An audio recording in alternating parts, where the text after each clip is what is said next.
অদলাগুৰি ক্ৰীড়া সংঘৰ উদ্যোগত চলি থকা ষষ্ঠ বাৰ্ষিক প্ৰাইজ মানে ফুটবল প্ৰতিযোগিতাখনিৰ আজি চূড়ান্ত খেলখনি শিলা ঠাকুৰ খেলপথাৰত অনুষ্ঠিত হৈ যায় আৰু চূড়ান্ত খেলখনত অংশগ্ৰহণ কৰে বৰনগৰ ফুটবল ক্লাবৰ বিপৰীতে হাথৰকি ফুটবল ক্লাব বিজনীয়ে। উল্লেখনীয় যে যোৱা ছেপ্টেম্বৰ মাহৰ 19 তাৰিখতে আৰম্ভ হৈছিলে অদলাগুৰি ক্ৰীড়া সংঘৰ উদ্যোগত প্ৰাইজ মানে ফুটবল খেলখনি আৰু আজি অনুষ্ঠিত হৈ যায় চূড়ান্ত খেলখনি।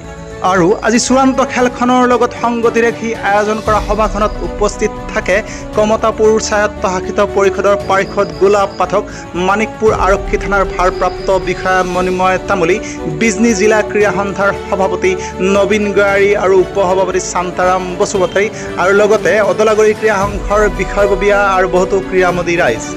সভাখনত উপস্থিত বিশিষ্ট ব্যক্তিসকলক সম্বৰ্ধনা জনোৱাৰ পিছতে অনুষ্ঠিত হয় বিশিষ্ট ব্যক্তিসকলৰ লগত খেলুৱৈসকলৰ চিনাকি পৰ্ব আৰু তাৰ পিছতে কমতাপুৰ স্বায়ত্তশাসিত পৰিষদৰ পাৰিষদ গোলাপ পাঠকে আনুষ্ঠানিকভাৱে খেলখনৰ শুভাৰম্ভণি কৰে আৰু চূড়ান্ত খেলখনত বৰনগৰ ফুটবল ক্লাবৰ বিপৰীতে অংশগ্ৰহণ কৰে হাথৰকি ক্লাব বিজনীয়ে আৰু খেলখনত হাথৰকি ফুটবল ক্লাবে 2-0 গ'লৰ ব্যৱধানত বৰনগৰ ফুটবল ক্লাবক পৰাজিত কৰি চূড়ান্ত বিজয়ীৰ খিতাপ অৰ্জন কৰিবলৈ সক্ষম হয়।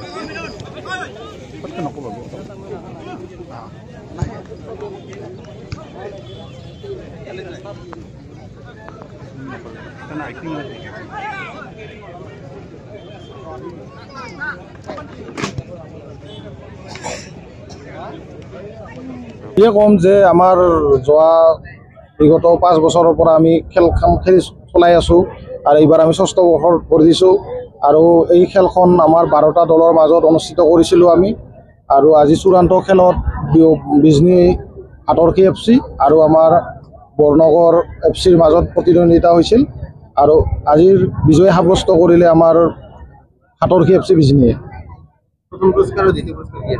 প্ৰথম পুৰস্কাৰ হিচাপত আমাক 20,000 টকা লগতে ট্ৰফি আৰু দ্বিতীয় পুৰস্কাৰ আছিল 15,000 টকা লগতে ট্ৰফি আৰু এইবেলি আমাৰ অলপ ব্যতিক্ৰমিক আছিল।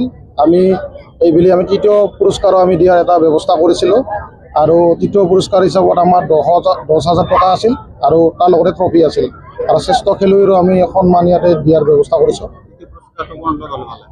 তৃতীয় পুৰস্কাৰ আমাৰ ফাগুনাগাঁও এফসি তেখেতসকলে তৃতীয় পুৰস্কাৰৰ সন্মান দখল কৰিছে।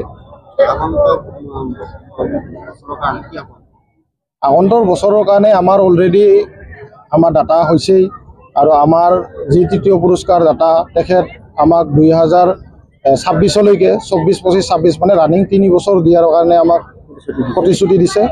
লগতে আমাৰ প্ৰথম পুৰস্কাৰৰ ডাটা ইতিমধ্যে হৈ গৈছে আমাৰ মাজতে আৰু আমি কিছুদিন পাছতে আমি ঘোষণা কৰিম। লগতে দ্বিতীয় পুৰস্কাৰ ডাটা ওলাইছে লগতে আমাৰ 2026 বৰ্ষত তো ডাটা আমাৰ অলৰেডি মানে আমাৰ হৈ গৈছে। আপুনি আজি হাথৰকি এফসিৰ মেনেজাৰ গতিকে আপোনাৰ চেম্পিয়ন হৈছে গতিকে আপোনাৰ এই মুহূৰ্তত ফিলিং কি? বৰ ভাল লাগিছে। এইটো আমি এইটো থাৰ্ড টাইম জইনিং পাৰ্টিচিপেট কৰিছোঁ ইয়াতে। আগতো জিকিব পৰা নাই, এইবাৰ কিন্তু চেম্পিয়ন হ'ব পাৰোঁ। বৰ ভাল লাগিছে। আৰু লগত চেম্পিয়ন হৈছে নেকি এইবাৰ? আমি Bijni district sports association super লীগত চেম্পিয়ন হৈছোঁ আৰু আমটেকাত চেম্পিয়ন হ'ব পাৰিছোঁ। এফচু অৰ্গেনাইজ কৰিছিলে আমটেকাত, তাতে চেম্পিয়ন হৈছে আৰু কেইটামান খেল আছে, আশা কৰোঁ তাতেও চেম্পিয়ন হ'ব পাৰোঁ।